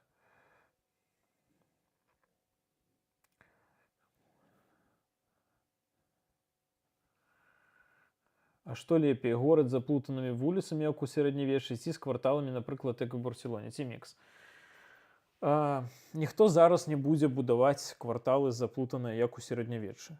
То бок сярэднявечныя раёны, часцей за ўсё горадабудаўнікі неяк афармляюць, захоўваюць. Пра гэта, дарэчы, асобна ёсць тэма. Я хацеў зрабіць відэа. Але зараз я бачу, што відэа з такімі суперадукацыйным контентам яны амаль не набіраюць праглядаў. Вот просто, як я рабіў пра шырыню чыгуначнай калііны, мой другі ролик у 24-м годзе, амаль ніхто не праглядзеў. Хаця вельмі цікавыя факты і ўсё іншае. Ёсць гэта як і з тэмай гістарычных помнікаў. Сярэднявечныя гарады. Ёсць рэстаўрацыя адзін к аднаму, ёсць кансервацыя, як, напрыклад, вежа ў Наваградку. Ёсць тая ж самая там рэстаўрацыя з дадаваннем нешта сучаснага. Але з гэтым трэба вельмі быць асцярожным. Планавальныя горадабудаўнікі робяць як? Яны намагаюцца сярэднявечныя раёны, па-першае, так зберагчы, каб яны застались такімі, якімі яны ёсць, але ўсе іншыя гарадскія там суперсувязі, нейкія шашы, нейкія там дарогі грамадскага транспарта, ці вельмі акуратна грамадскі транспарт уплесці ў такі раён, ці зрабіць так, каб ён быў проста ў пешай даступнасці да гістарычных, сярэднявечных гістарычных гарадоў. Ці робяць часцей за ўсё такі спачатку ідзе сярэднявечнае месца, потым ужо квартальны цэнтр, далей ідзе нейкая аб'язная дарога, такая цэнтральная аб'язная, як, ведаеце, ну, не як першае транспартнае кола ў Менску, ва Вроцлаве так, магчыма, вы бачылі. І далей ужо горад будуе такія сувязі, якія ўжо падыходзяць да гэтых аб'язных дарог. То бок далей ужо рэгулярная забудова будуецца асобна ад гістарычнай. Яе не шкодзяць, але іншыя робяць рэгулярнай забудовай. Але глядзіце, кварталы, вось гэтая прамавугольная ці прамакутная, пішыце ў каментарах, як там трэба, яны не панацэя. То бок абсалютна трэба ўлічваць рэльеф мясцовасці, трэба ўлічваць розныя патрэбы. Менавіта таму, як бачыце, нацысты ў сваім генплане рабілі кварталы больш такімі, ведаеце, больш такімі дугімі. Менавіта таму. Таму што Менск горад насамрэч узвыш. І вельмі часта, дарэчы, саветы зрэзалі гэтае ўзвышша. І насамрэч трэба гэта ўлічваць. Але рэгулярнасць сувязяў мае быць. Мае быць так, каб чалавек, там, машына ці хтосьці іншы мог дахадзіць ад точкі пункта А у пункт Б некалькімі шляхамі. Тады горад устойлівы. Калі не, тады пачынаюцца праблемы, зоны гетта, коркі, розныя такія разрывы, я бы так назваў. Ось. Таму, бачыце, горадабудаўнікі нават тут намагаліся звязаць ужо пасля другога транспартнага кола раён Лебедзінага і зараз там, дзе гэта, як там паўночны мікрараён новы называецца? Северны бераг ці як? Ось. То бок, чым больш сувязяў, тым лепш. Ага. Так, яна ў беларусаў па-расейску, так, у беларускіх летсплейшчыкаў. О, здароў. Павел, здароў. Ну, хз, я ў Майн па беларускай лацінкі гуляю. Малайчынка, Майн насамрэч перакладзен на багаты моў, і малайцы людзі, якія так зрабілі. Я, канешне, вельмі часта кекаў, некаторых так, я не ведаю, як гэта слова правільна сказаць, не мацюкаюсь. Карацей, жартаваў над многімі, што Майн гэта ж гульня шкаляроў, але насамрэч вельмі цікавая вялікая гульня, і ну, людзі вельмі творчыя часта, якія гуляюць яе. Ніяк не хейт, але чаму ты так адкрыта выказваеш сваю палітычную пазіцыю пра ўсёй гэтай дзікай неміласці дзяржавы на любы беларускі кантэнт? Чаму не абраў шлях Шинкаренка? 5-я лінія метро, Северны берег, Серебрян. Ось, зараз пра 5-ю лінію метро пазней не скажу. Глядзіце, калі б я жыў у Беларусі, калі б я не ўдзельнічаў там у 20-м годзе, не сидзеў на Акрэсціна, не маў у тым ліку, напэўна, потым палітычную міграцыю, крымінальныя справы вялікай колькасці, не ўдзельнічаў у вайне за незалежнасць Украіны, напэўна, ось такі, ведаеце, альтэрнатыўная гісторыя майго жыцця. І я, як Шинкаренка, хожу, размаўляю па-беларуску, але ні пра што не кажу. Ці убяспечыў бы я сабе ад арышту? Нет. Ці прыхаваў бы я сваю, ну, тоеснасць, ці як это называецца, то бок самого сабе, сваю пазіцыю, свае перакананні. Знаеце, для мяне палітычнае перакананне гэта права, лева, цэнтр, якія ёсць канкрэтныя там палітыкі, кандыдаты. А ёсць цывілізацыйныя перакананні, бо мы зараз на вайне двух цывілізацый знаходзімся. Яна, магчыма, пачынаецца, магчыма, заканчваецца. Ніхто не ведае, зараз кожны дзень ніхто не ведае. Ну, маё меркаванне. І калі я бы не выказваў свае перакананні, ну, тут фактычна я прыхоўваў бы вялікую частку сабе. Ну, гэта неправільна. А пры тым, што ўжо і так пройдзены такі шлях мною, ну, на маю думку, чаму я маю як Шинкаренка быць? Шинкаренка ў Беларусі, Шинкаренка робіць вялікую справу. Але 90% гледачоў майго каналу таксама ў Беларусі. І яны глядзяць. І яны, ну, я па сваёй статыстыкі не бачу таго велічэзнага разрыву, які пішуць у сродках масавай інфармацыі, у тым ліку незалежных ці залежных не ад Лукашенка, пра разрыў між з'ехаўшымі і застаўшымися. Мяне глядзяць часцей за ўсё з Беларусі. Менавіта вось паказваюць месцазнаходжанне, там калі ніхто сабе VPN беларускі не ставіць, ось, то мне большасць глядзіць з Беларусі. Я захоўваю сабе тым, кім я ёсць.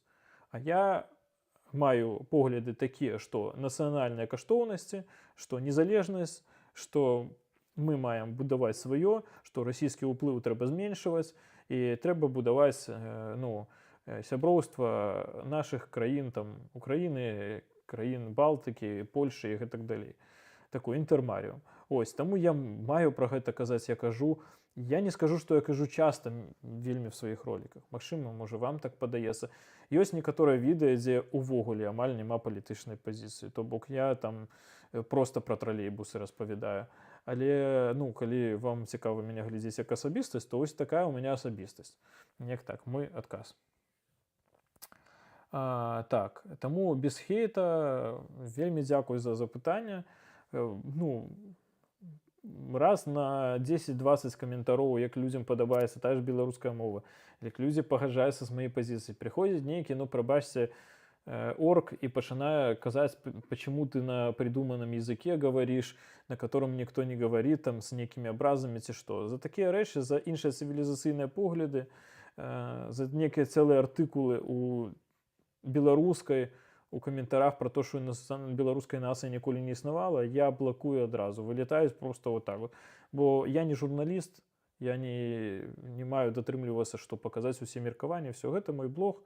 Я данашу сваю думку, але калі ў людзі іншыя цывілізацыйныя погляды, кажуць, што і Савецкі Саюз прямо вот просто ледзь не добро нёс, я выказваю свае думкі, і рэжым Шынкарэнкі мне няма даже уключаць. Я і так у рэжыме там вораг народу такі добры, наколькі я ведаю. То бок нават размаўляць па-беларуску на вуліцы таксама небяспечна. Я скажу так, у 19 годзе, калі была так званая мягкая лібералізацыя, і я просто вучыў мову, у меня частка пастоў была просто там у інстаграме, напрыклад, па-беларуску, у маім рэгіёне, у Рэшыцы, да мяне было багата пытанняў людзей. Это мягкая беларусізацыя тады шла, так званая мова на нова, усё іншае. Тады было так. У Менску большасць людзей, не большасць, а больш людзей вольна размаўлялі ў 19-20 годзе, участкі 20-го па-беларуску. Зараз што адбываецца, я не ведаю.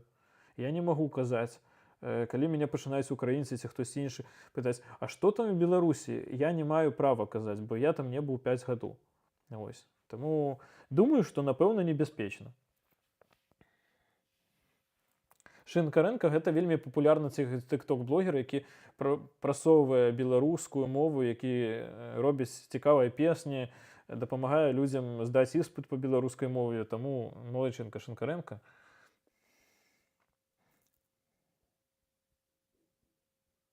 Мае ўразы, што такія ўсе ў Беларусі, нават чыноўнікі, такой жа думкі, што трэба адгароджвацца ад Расіі. Я не ведаю, што ў галаве ў чыноўнікаў. Я анансую вам, што ў бліжэйшыя тыдні выйдзе ролик, як я, умоўна кажучы, ваяваў з беларускімі мясцовымі чыноўнікамі, каб яны не забудавалі набережную і парк. Набережную забудавалі, і парк не. У тым ліку, дзякуючы нашай грамадскай актыўнасці у аўтакратычнай краіне.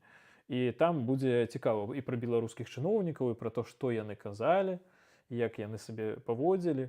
Я не думаю, што ў беларускіх чыноўнікаў у галаве там шосьці, хаця розныя бываюць чыноўнікі. Пажывем, пабачым. Але вядома, што, мне падаецца, усе зараз, пасля таго, што адбылася і адбываецца, усе зараз краіны побач намагаюцца даградзіцца. Гэта абсалютна прыродны працэс.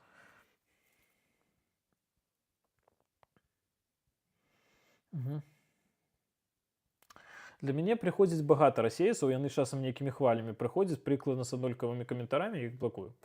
Давай, а можна зноў урбаніну. Добра, а можна зноў урбаніну. Так задавайце пытанне па урбаніне. Вось, засталася, давайце да 21... Зараз, пачакайце, даведаюсь.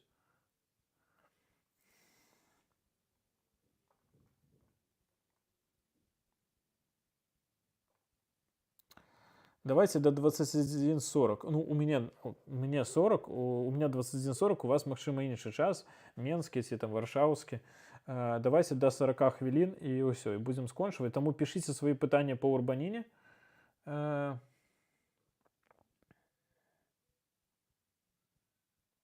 Ну, у мяне, я жыў у раённым цэнтры, былі праблемы за беларускую мову, я скажу так. Ёсць, магчыма, раённыя цэнтры, дзе беларушчыны засталася больш. Рэчыца русіфікавана проста вельмі.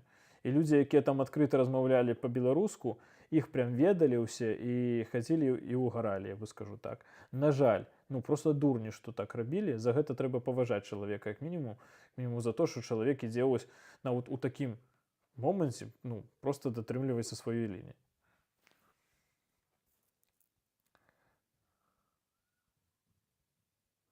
Чаму сталіца была ў множным ліку? Можаце больш падрабязна наконт множнага ліка, бо я не до конца разумею, пра што вы кажаце. Дарэчы, Боже, я забыў вам распавесці. Боже, выбачце мяне, будь ласка. Выбачце. Зараз буду хутка распавядаць.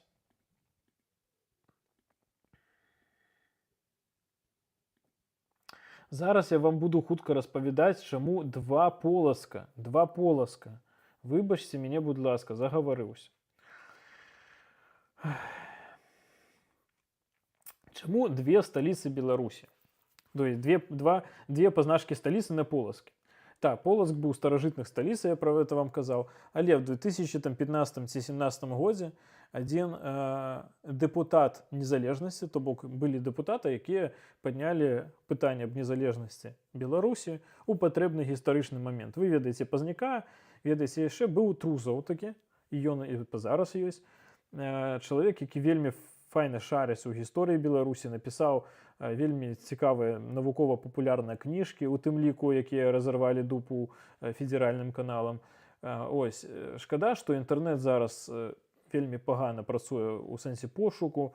Калі в Ютубе набіраеш прям ледзь не назву відэа, то выдаюць некага Трампа.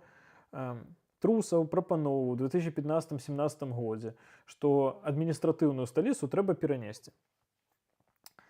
Ён гэта у тым ліку абгрунтоўваў тым, што Менск пачынае вельмі перанасяляцца. І калі, як мінімум, адміністратыўны апарат выйдзе в іншы горад, і частка яго абслугі выйдзе, то гэта трошкі разбалансуе, ну не разбалансуе, гэта трошкі вельмі вялікую дэмаграфічную і урбаністычную праблему прыбярэ.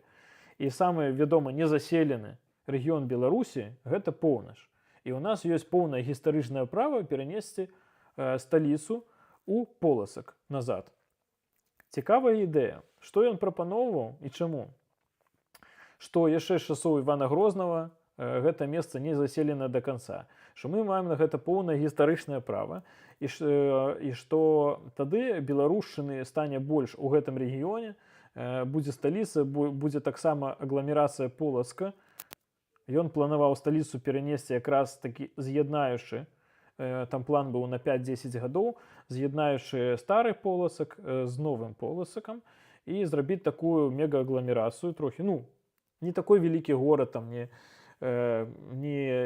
500 тысяч насельнікаў, ну, а 10 тысяч на 300 паціху, каб людзі перабіраліся, каб тут, ну, нейкі архітэктурны конкурс быў, дзесьці на тэрыторыі ось гэтых вёсак, ці ось побач з мікрараёнам аэрадром, не ведаю, каб дзесьці тут пачынала фармавацца паціху новая сталіца.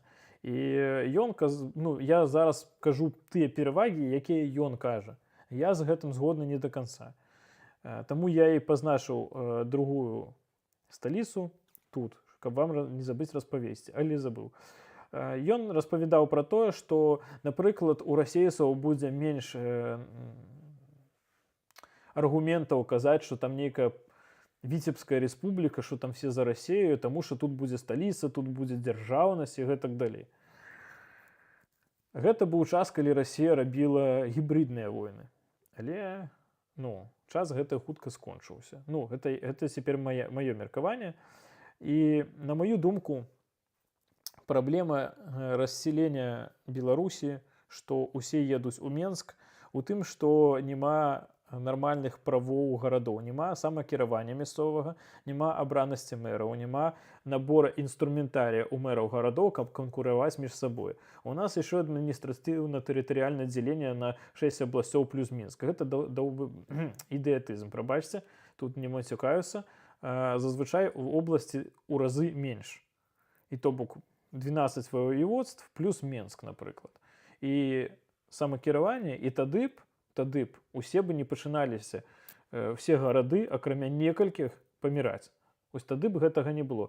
Плюс, калі было б самакіраванне, калі б кожны дзесьці бы абіралі мэра дзебіла, і ён бы пачынаў горад сліваць, дзесьці бы наадварот намагаліся прыцягваць інвестыцыі, паказваць, што іх месцазнаходжанне лепей, пачыналі бы расці новыя транспартныя сувязі, і тады бы Беларусь была б набагата больш разнастайнай, з большай колькасцю сувязяў між рэгіёнамі, ніж зараз. Зараз Беларусь уразлівая праз то, што ёсць некалькі цэнтральных магістралей, якія ведуць у Менск, звязваюць абласныя цэнтры. Але тое, што прапанаваў Трусаў, перанос у Полацк, гэту праблему б не вырашыла.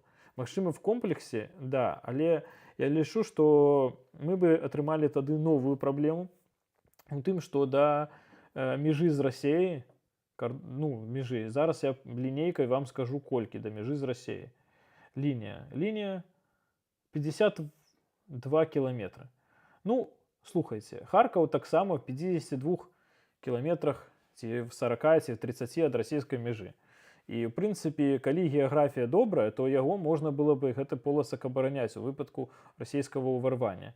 А такія рэчы, як сталіца, маюць улічваць усе пагрозы, не то што на дзесяцігоддзе, на стагоддзе ўперад. Але я не бачу нейкай сістэмы рэкаў, на якіх можна было б абараняць. Так, файна, што багата лясоў, можна было б пабудаваць лінію абароны. Але б тады прыйшлося вельмі расцягваць абарону, расцягваць розныя моманты сувязі вайсковай і гэтак далей, каб абараніць сабе свой адміністратыўны цэнтр ад уварвання. А вы ведаеце, як яны любяць нахрапам ускачыць ў сталіцу за 3 дні. Таму, так, тут яшчэ ёсць плюсы, што зараз дарогі ўключым, што тут толькі адна ці 2 дарогі везде літаральна. Але гэта все равно гэта небяспечна.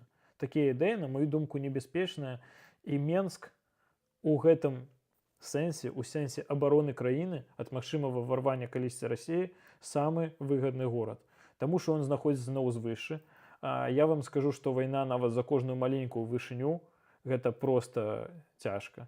І ён знаходзіцца ў самым цэнтры. То бок, набагата прасцей праектаваць сілу, набагата прасцей ёсць хоць нейкая глыбіна абароны. Даволі вялікая, я бы сказаў, адносна. Таму переносіць ідэя Трусава, якая актыўна абмяркоўвалась в 15-17 годзе, пераносіць сталіцу ў Полацк, яна не вельмі, лічу, бяспечная, нават калі б зараз Расія была зусім іншай. Таму што мы Расію, мы так, будуючы сталіцу, трэба ўлічваць стагоддзі прям. Таму зараз я лічу, што Менск гэта адзін з самых выгадных, ввогуле, самая выгадная пункт на мапе, дзе можна было б ввогуле зрабіць сталіцу. І да, ёсць такія краіны, дзе сталіца і эканамічны цэнтр гэта рознае. Але ўсё ж такі сталіца гэта і вся інфраструктура кіравання краіны. Гэта і спецсувязь, гэта і розныя там вайсковыя моманты. Нельга сталіцу размяшчаць бліжэй да умоўных ворагаў. А так як з якой мяжы не паглядзі, Менск далей за ўсё. Неяк так, мая думка. Все, зараз буду вам коротко на пытанне адкажу і пайду. Будзем з вами развітацца і будзеце ўжо чакаць майго відэа ў нядзелю. Нядзелю будзе відэа, зраблю вам спойлер пра Белкамунмаш і цікавыя мадэлі. Дарэчы, хтосьці мяне прасіў. Расейцы говорили штосьці пра Віцебскую народную рэспубліку. Тады расейцы на хвалі Донбаса і Крыма багата чаго казалі. Нават стваралі суполкі ў ВК на фоне пратэстаў дармаедаў з народнымі рэспублікамі.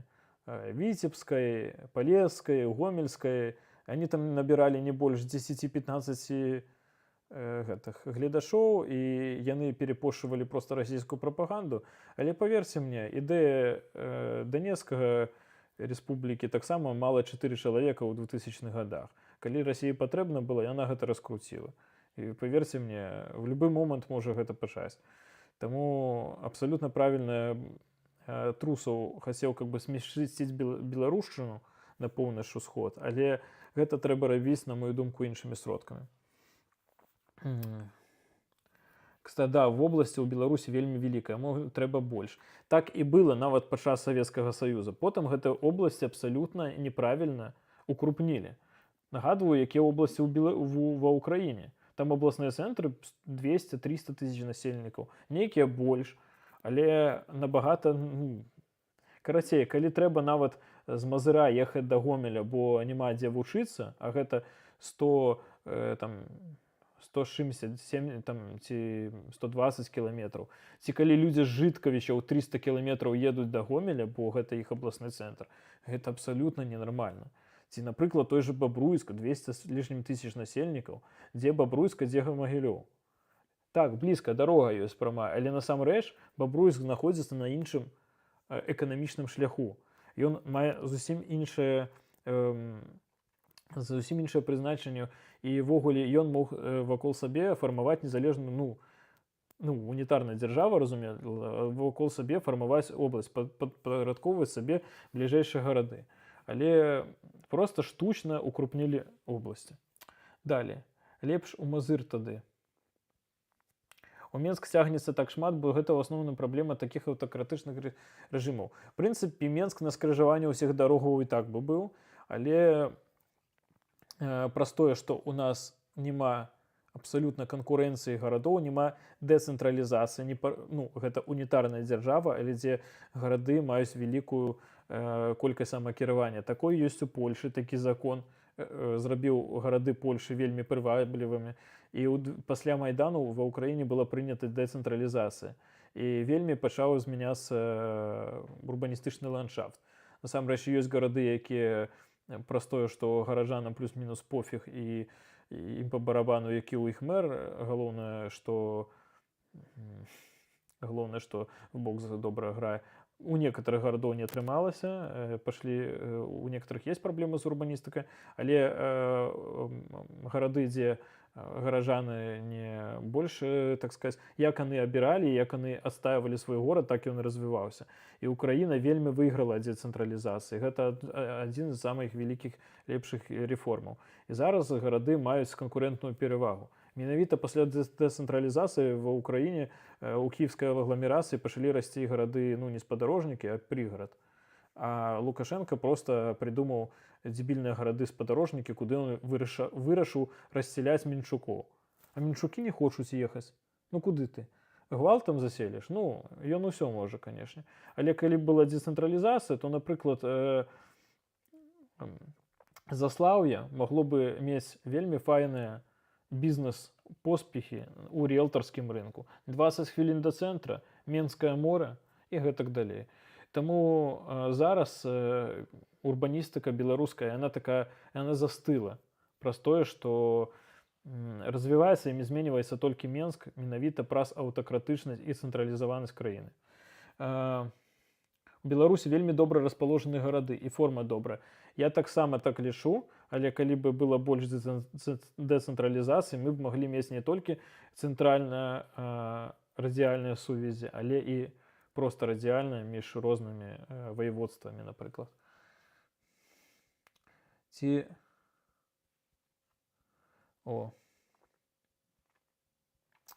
Так, тут хтосьці мяне абражае.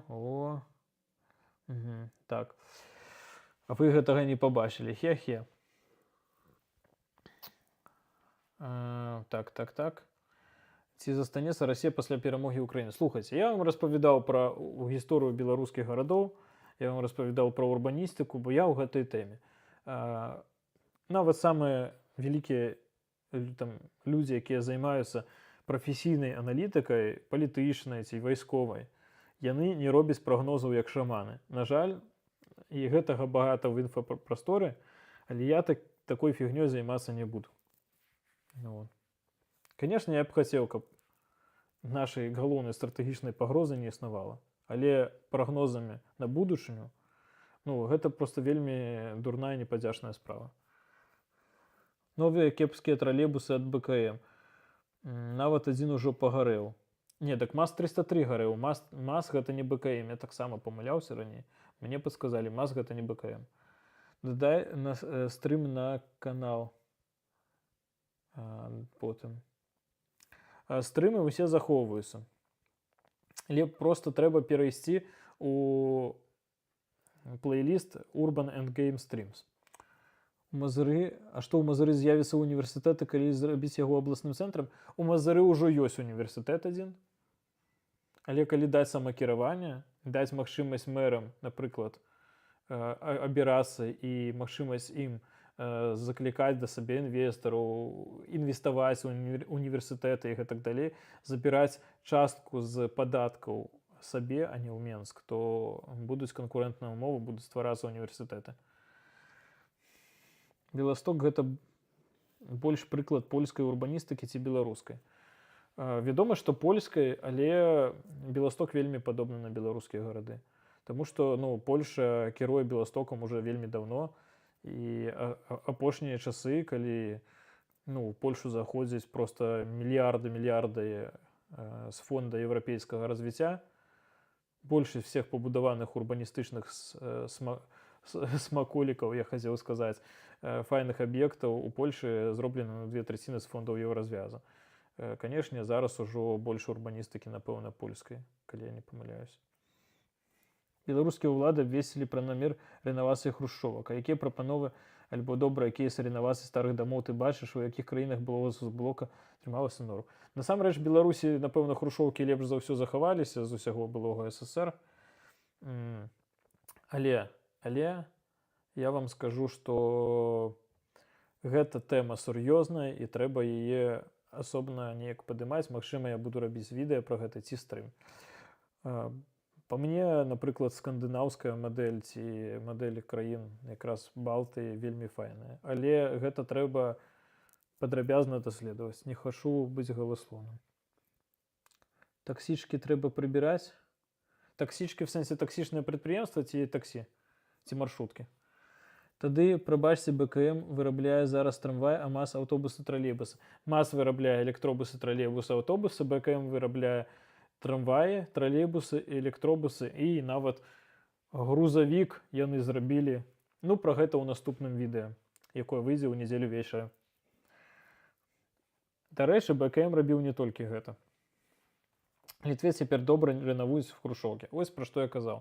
Добра, сябры, я ўжо все дэдлайны, таймінгі з вами перайшоў, паразмаўляў з вами набагата больш доўга, ніж планаваў, але вельмі было прыемна. Спадзяюся, вам тэма беларускіх сталіц, генпланаў, якія вам паказаў, спадалася цікавай. Таму да сустрэчы. Спадзяюся, і гук быў добры, і ўсё была добрая картынка. Да сустрэчы. Няхай вам шчасціць, няхай хутчэй мы зможам жыць у нашай вольнай Беларусі, дзе мы будзем мець голас, у тым ліку ў развіцці гарадоў. І менавіта пад гэты час я папулярызую тэму. Бо каб не было такога, што з'явілася абранасць мэраў, з'явілася свабода, а людзі нічога пра гэта не ведаюць. І прыходзіць нейкі балабол папулярны, ці ён там быў баксёрам, ці ён рэстаратарам быў у Менску з вусікамі і казаў пра шампанскае. Ось. І пачынае задвігаць, як файна было б нейкую шашу праз цэнтр горада бахнуць. Ці што заўтра з'явіцца ў Менску манарэйка, хайперлуп і яшчэ што-небудзь. І вы ўжо, людзі масава, калі мой канал будзе раскручвацца, да часоў свабоды, будуць ведаць плюс-мінус і цікавіцца разбірацца гарадской тэмай. І так ужо выбаршчыкаў не накруціш, як накручвалі ў 90-х, 2000-х пры дэмакратызацыі ўкраіны, калі людзі нічога абсалютна не ведалі пра гэтую тэму. Людзі зараз пачынаюць ведаць, прыязджаць з Европы, ўжо запрашваюць украінскіх кіраўнікоў гарадоў, якіх яны абіраюць нармальную урбаністыку, багата дзе. Гэта павольны працэс, але нам трэба ўжо да гэтага до файных зменаў мець попыт на добрыя гарады. Да, утульныя гарады, гарады згодна з тэорыяй новага урбанізму. Таму подписывайтеся на канал, ставьте падабайкі. Дзякуй вам вялікі за гэты стрым. Пра маршруткі мы з вами таксама пагаварым. Падымаю за вас келіх вось гэтага літвінскага, літоўскага кубку, які я сам зляпіў. І няхай вам шчасціць.